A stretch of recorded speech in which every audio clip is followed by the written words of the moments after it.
영국의 그 빅토리아 여왕, 그러면 세계의 그 영토가 가장 넓었을 때 이렇게 생각할 수 있습니다. 이 여왕이 영국 안에 있는 유명한 재직 공장을 방문했답니다. 그런데 이 여왕이 재직 공장을 방문하면서 보니까 공장 안에 폐휴지와 널빤지 조각들이 여기저기 너저분하게 널려 있고 쌓여 있는 겁니다. 그래서 공장에 이런 쓰레기들이 왜 있는가 해서 관계자를 불러서 물었습니다. 공장장, 왜 이렇게 쓰레기가 너절분하게 있어서 지저분한가? 그랬을 때 공장장이, 폐하, 저것들은 깨끗하고 질 좋은 종이와 화장지로 가공될 귀중한 원료들입니다. 아니, 저렇게 지저분한 것이 어떻게 고운 종이가 되고 화장지가 될 수 있단 말입니까? 라고 반문을 했습니다. 그리고 이 여왕이 궁전으로 돌아와서 얼마 지나지 않았는데 전에 방문했던 그 재직 공장에서부터 화사한 편지지 묶음이 그 공장으로부터 배달되었어요. 선물로 받았다 하는 거예요. 그 깨끗하고 산뜻한 편지지들, 그것은 얼마 전에 여왕이 봤던 더러운 폐휴지 조각들로 만들어진 것이었습니다. 빅토리아 여왕이 보았던 지저분한 폐휴지가 아름다운 편지지로 변화되어 여왕 앞에 단정히 놓였듯이 이 땅에 살고 있는 추악하고 더러운 죄로 가득한 우리들도 하나님의 은혜로 변화된다고 하면 하나님 나라 궁전에서 아름답게 영원토록 살게 될 줄 믿습니다.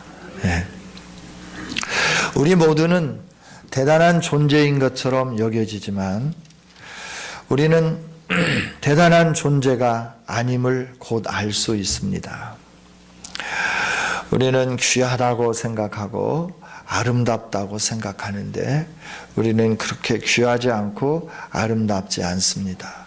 왜냐하면 죄라고 하는 쓰레기로 범벅되어 있기 때문에 그렇다 하는 겁니다. 우리는 지저분한 곳에 잘 가려고 하지 않습니다. 쓰레기장 근처에 가려고 하지 않습니다. 가급적이면 돌아가려고 합니다. 왜냐하면 지저분하기 때문에 그렇다 하는 겁니다. 우리 내면 세계에 죄의 쓰레기로 가득 채워져 있고 부패해서 냄새나고 있고 우리들이 정말 이루 말할 수 없는 냄새와 썩음과 죄로 가득한 정말 아름답지 못한 존재라고 하는 것을 우리들이 늘 생각하며 사는 아름다운 성도들이 되기를 원합니다.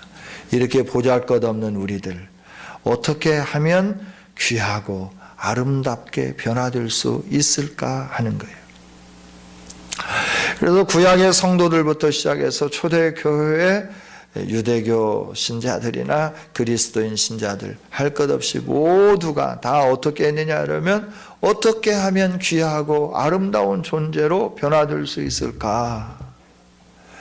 그래서 의로운 행위들을 많이 하게 되었고 율법을 열심히 탐독하게 되었고 그 율법을 지키기 위하여서 많은 노력을 하고 애를 썼다 하는 것이죠. 그런데 하나님은 성경을 통해서 말씀합니다. 의인은 없나니 하나도 없다. 의인은 없나니 하나도 없다. 하나님에 대해서 아는 자도 없고 하나님을 찾는 자도 없고 죄에 치우쳐서 무익하게 되고 선을 행하지도 못하고 그리고 목구멍은 열린 무덤처럼 혀로는 속이는 것을 일삼고 입술에는 독사의 독이 가득하고 입에는 저주와 악독이 가득하고 입을 열면 칭찬이나 소망의 말보다는 왜 그러느냐고 지적하고 또 왜 그렇게 사냐고 나무라는 꾸중하는 이 말 외에는 우리의 입에서 쉽게 나오는 말들은 별로 없는 것 같습니다. 왜 그러는지, 왜 저렇게 사는지, 왜 저렇게밖에 할 수 없는지 이러면서 의구심을 가지고 사는 게 우리들이 아닌가 생각을 해봅니다. 이처럼 우리가 의롭고 깨끗하고 다른 사람들 앞에서 단장하게 나타나 보이고, 그래서 화장하고 아름다운 옷을 입고 또 명품을 들고 그러면서 내가 이런 존재입니다 라고 나타내 보이려고 하지만, 사람의 눈에는 아름답게 보이고 사람의 눈에는 깨끗하게 보이고 사람의 눈에는 정결하고 품위 있고 고품스럽게 보일지 모르겠지만, 하나님이 보실 때는 그 안에 죄의 쓰레기로 가득 채워져서 멸망당할 그런 존재라 하는 거예요. 이걸 하나님은 우리들에게 가르쳐 주십니다. 하나님은 우리가 죄인이라고 하는 사실을 알기를 원하고, 죄인이기 때문에 우리가 서로를 향해서 돌을 던지고 서로를 향해서 너 왜 그러느냐 말할 수 있는 그런 존재가 아니라고 하는 거예요. 이걸 하나님 보게 하시면서, 그러면서 먼저 믿었다고, 신앙생활을 좀 잘한다고, 그래서 뭔가 은사를 받았다고, 다른 사람들이 하지 않는 어떤 것들을 좀 행했다고 교만하게 행하는 사람들을 향하여 야, 그래도 너도 죄인이다 하나님 이렇게 말씀하는 거예요. 연약해서 힘들게 사는 사람도 죄인이라고 말씀하시고, 뭔가 교회 안에서 그래도 세상 말로 난다 긴다 하면서 뭔가 일을 하고 좀 폼 좀 잡고 그러면서 다른 사람을 향해서 당신은 직분이 있는데 왜 그렇게 살아요 라고 마음 먹고 그냥 내 마음대로 살는 사람들을 보면서 왜 그러냐고 하는 사람들에게 하나님은 말씀하는 거예요. 너도 동일한 죄인이다. 너도 동일한 죄인이다.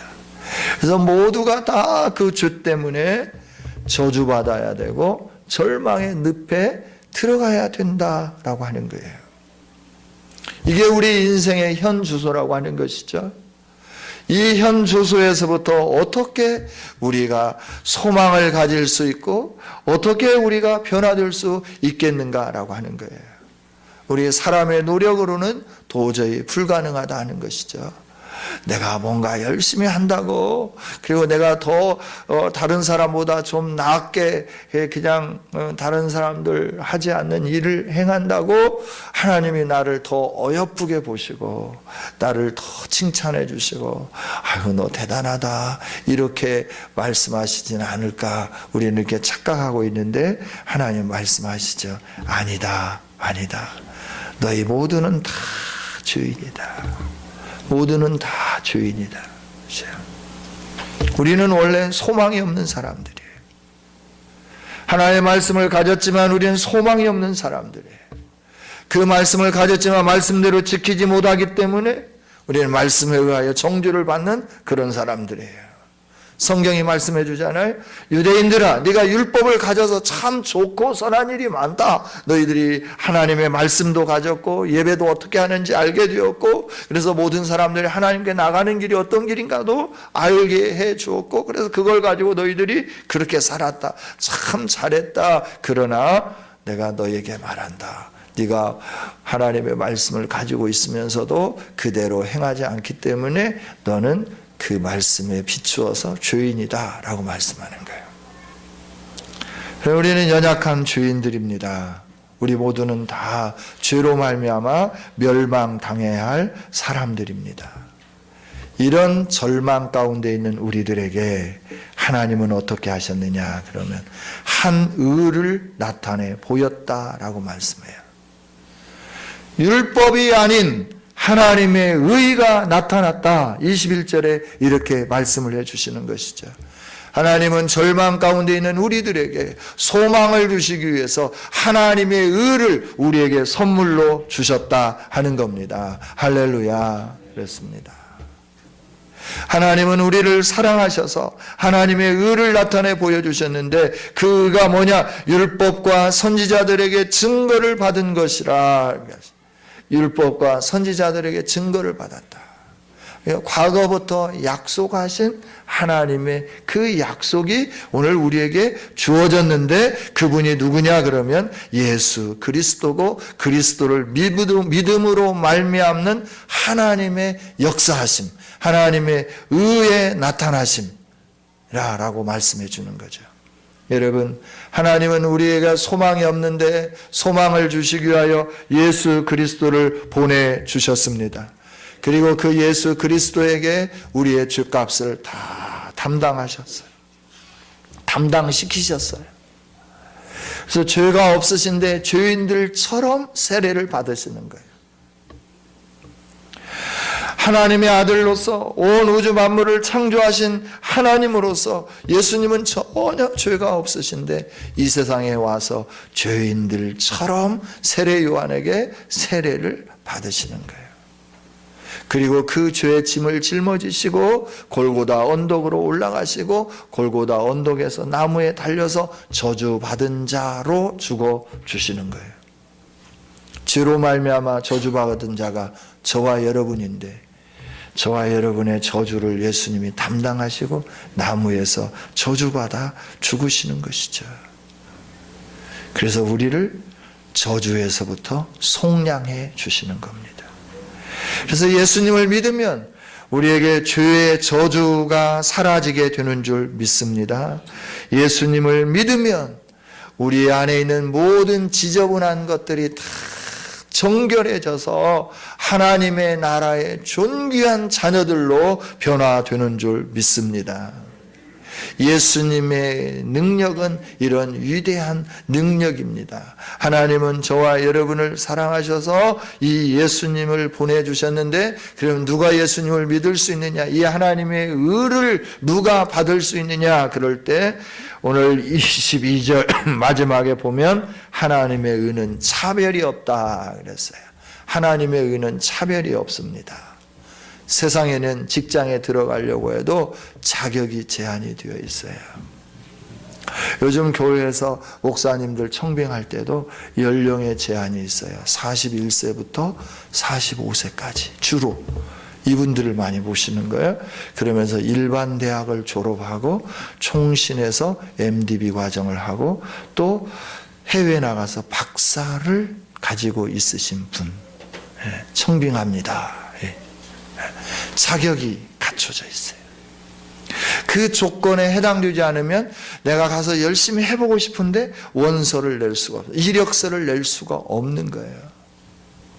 모든 사람들에게 공정하게 문을 열어놓고 우리 교회에서 담임 목사님이 소천하셔서 담임 목사님 은퇴하셔서 이제 새로운 목사님을 모시기를 원합니다. 우리 교회에 오셔서 함께 일하실 분들은 오십시오. 아무나 오십시오. 이런 게 아니라 자격 제한 조건을 딱 정해놓은 거예요. 나이도 정해놓고 학력도 정해놓고 때로는 지역도 정해놓고 이렇게 하는 거예요. 그냥 차별이 있는 거죠. 우리 세상에 사는 동안에는 얼마나 많은 차별 대우를 받는지 몰라요. 많은 차별을 받습니다. 어디를 가든지 아는 사람이 있는 것과 아는 사람이 없는 것과 차이는 참 많은 것 같습니다. 우리 인생이 살아가는 삶은 계속해서 이 차별이 있는 거예요. 직장에 들어가려고 할 때도 아무나 오세요가 아니라 대학을 졸업했는지 그리고 그 사람이 실력이 있는지 이런 것들을 바라다 보면서 자기들이 마음에 들지 않으면 그들을 직장에 뽑아주지 않는 거죠. 이 모든 것들이 다 자격 조건을 갖췄느냐 갖추지 않느냐 이걸 바라다 보면서 차별 있게 사람들을 대하는 거예요. 우리는 평등한 세상에서 산다고 하지만 결코 평등한 세상은 아닌 것 같습니다. 학교를 어디 나와 있느냐에 따라 달라지는 거고요. 어느 지역 출신이냐에 따라 또 달라지는 거고요. 너무너무 차별이 많다는 거예요. 그런데 하나님의 이 의, 우리를 거룩하게 해서 하나님의 영광에 이르게 하면서 우리에게 소망을 주시면서 우리를 새롭게 만들어서 하나님의 영원한 나라의 존귀한 백성들로 만드시는 이 하나님의 은은 모든 사람들에게 차별이 없이 주어지는 하나님의 의라라고 말씀하는 거예요. 할렐루야. 내가 배웠어도 하나님의 자녀가 될 수 있고 못 배웠어도 하나님의 자녀가 될 수 있고 가졌으나 가지지 못했으나 우리 모두는 예수님을 믿으면 하나님이 주시는 의를 받아서 하나님 앞에 나가는데 조금도 지장이 없는 동등한 자격을 갖는 우리 모두가 되어지는 줄 믿습니다. 이게 하나님의 사랑이에요. 따라서 하나님의 교회는 차별이 없어야 돼요. 차등이 있으면 안 되는 거예요. 모두가 다 동등해야 되는 거예요. 하나님 앞에 우리 모두는 다 동등한 은혜를 받았기 때문에 그렇다 하는 것이죠. 그래서 이제 우리가 어떻게 되냐? 하나님의 영광에 이르게 된 거예요. 하나님의 영광에 이르게 되니까 우리가 어떻게 하느냐 그러면 감히 거룩하시고 전능하신 하나님 앞에 예배하면서 나가게 된 것이죠. 할렐루야. 우리가 예배하는 특권 그냥 받은 거 아닙니다. 하나님이 얼마나 큰 값을 치르시고 우리에게 이 은혜를 주셨는지 몰라요. 따라서 우리는 이 하나님 앞에 예배하는 거 소홀하게 해서는 안 된다 하는 거예요. 저와 여러분이 예배를 소중하게 여기는 아름다운 성도들이 되기를 원합니다. 그렇죠? 그 예수님이 속량해 주심으로 값을 지불해 주셨다라고 하는 거예요. 여러분이 뭔가를 사려고 하는데 주머니에서 다 뒤져보니까 꼬깃꼬깃한 쌈짓돈까지 다 냈는데도 그걸 살 수가 없어. 너무너무나 갖고 싶은 거야. 그런데 한 번도 보지 못한 어떤 사람이 와서 그 값을 그냥 내주었어요. 그래서 그걸 내가 가질 수 있다고 생각해봐요. 여러분들 기쁠까요? 기쁘지 않을까요? 너무너무 기쁘지 않겠어요? 그러면 사람에게 물어보는 거. 아, 당신이 누군데 왜 나에게 이런 거 해주냐? 아니 그냥 해주고 싶어서 해줬다고. 아니 미안해서 어쩌냐? 아니 미안하지 말고 그냥 받으라고. 그냥 받으면 된다고. 그것이 내 기쁨이다고. 하나님이 우리에게 주시는 이 은혜도 마찬가지예요. 우리의 노력으로 우리의 재능으로 우리가 가지고 있는 모든 것으로는 어떻게 하든지 간에 우리의 죄값을 지불해낼 수 있는 방법은 없습니다. 예수님이 비유로 말씀하시듯이 달란트, 만 달란트 빚진 자와 또 100데나리온 빚진 자, 이 비유를 통해서 말씀해 주시잖아요. 왕에게 만 달란트 빚졌어요. 왕이 종을 불렀어요. 너 언제 이거 갚을 거야? 그러니까 종이 말하는 겁니다. 제가 곧 갚겠습니다. 야, 네가 어떻게 갚겠어? 너를 팔고 너의 집 식구들 다 팔고 네가 가지고 있는 거 다 팔아도 이걸 갚을 수 없는데 어떻게 갚을 수 있겠어? 왕이여, 죽을 줄을 졌습니다. 한 번만 봐주십시오. 못 갚을 걸 뻔히 아니까 왕이 어떻게 했냐면 그 빚을 탕감해 주셨습니다. 우리가 그런 존재들입니다. 갚을 수 없는 빚을 하나님이 탕감해 주신 거예요. 그냥 탕감한 것이 아니라 하나님이 값을 지불해 주셨다라고 하는 거예요.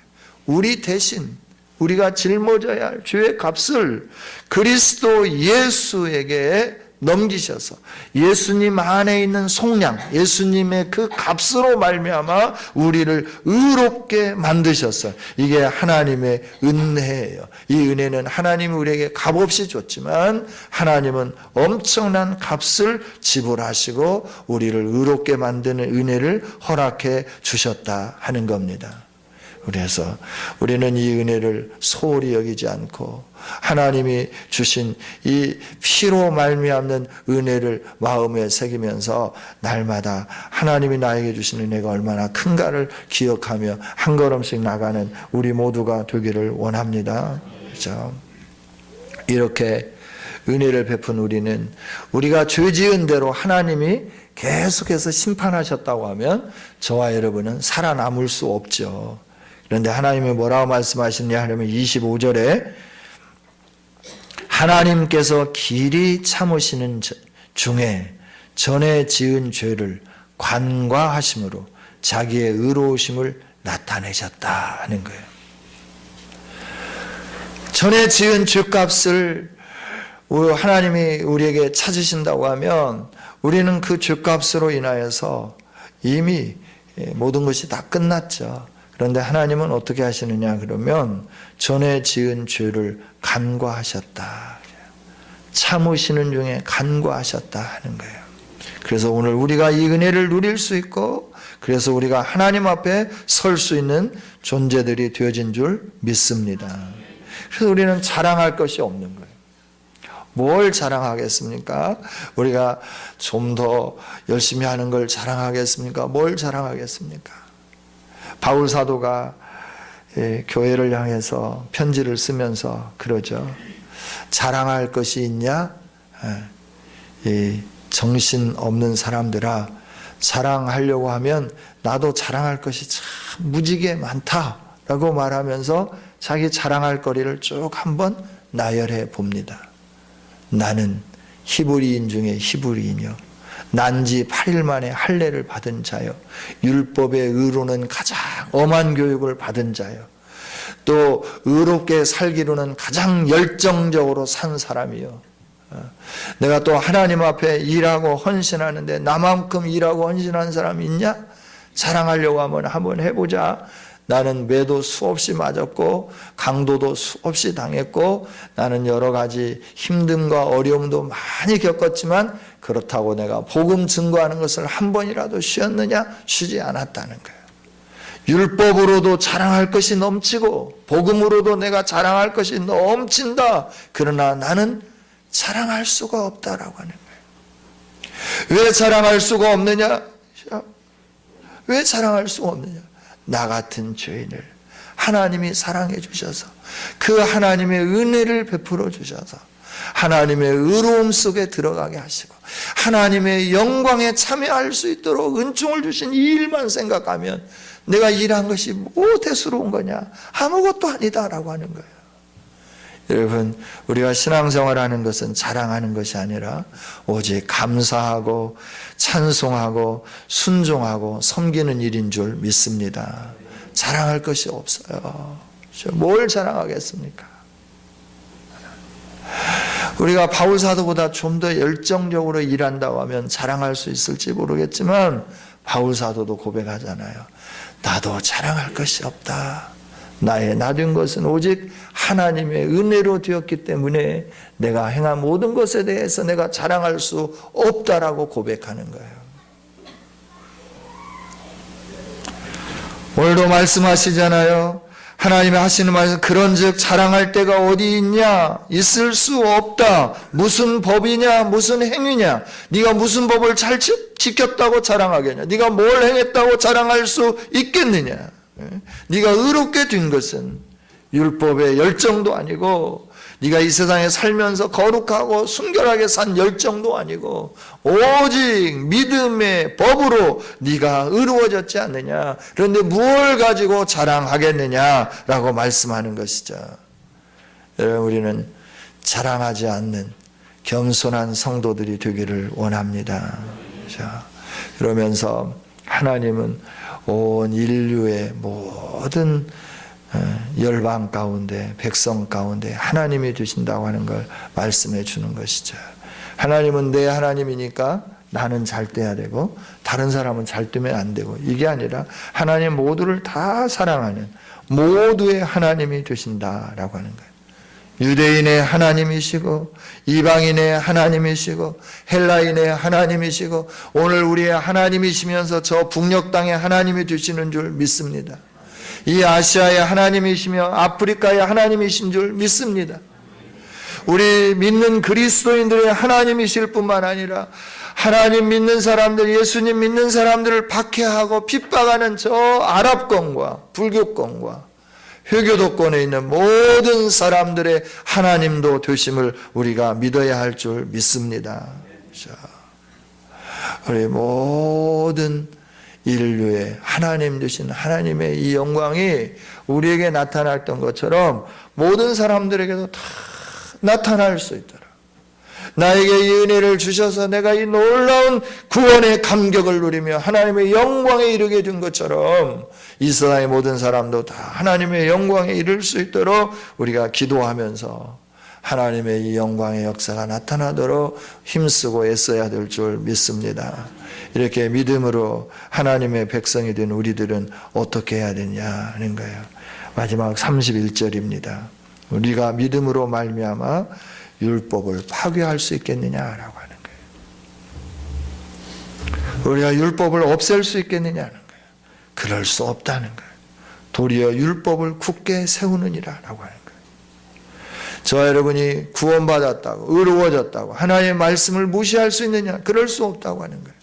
우리가 구원받았기 때문에 더 열심으로 하나님의 말씀을 이루어가며 섬기며 살아야 될 줄 믿습니다. 오늘 우리가 이 믿음의 법을 깨닫는 것은 참 신비로운 일입니다. 하나님은 구약시대부터 구원받을 방법을 제시해 주셨습니다. 유대인을 부르시고 할례를 주시고 율법을 주시고 믿음의 법을 확정시켜 주셨습니다. 이 모든 것들이 하나님의 구원의 계획입니다. 이 구원의 계획을 알 수 있는 길은 믿음의 법 이외에 다른 것으로는 알 수가 없습니다.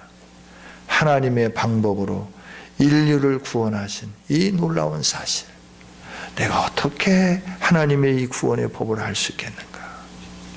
우리는 알 수 없는데 하나님이 저와 여러분에게 이 구원의 법을 알 수 있도록 성령을 보내주셨습니다. 그래서 우리가 이 법을 믿게 되고 알게 되고 그리고 그 가운데서 하나님의 영광을 누리게 되었다 하는 것이죠. 이 놀라운 사랑을 받고 예수님의 속량을 받은 우리는 주에서 속량된 자로서 늘 감사하면서 승리하는 성도들이 되어야 될 줄 믿습니다. 하나님 감사합니다. 우리 믿는 자를 위해서 하나님께서 놀라운 은총을 주셔서 감사합니다. 이 믿음이 우리 안에 성장하게 하여 주셔서 믿음에서 믿음으로 이르는 영광을 누리게 하여 주옵소서.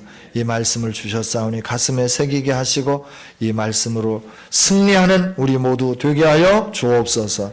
이 믿음을 놓지 않는 믿음의 용사들이 되게 하여 주옵소서. 예수님 이름으로 기도하옵나이다. 아멘.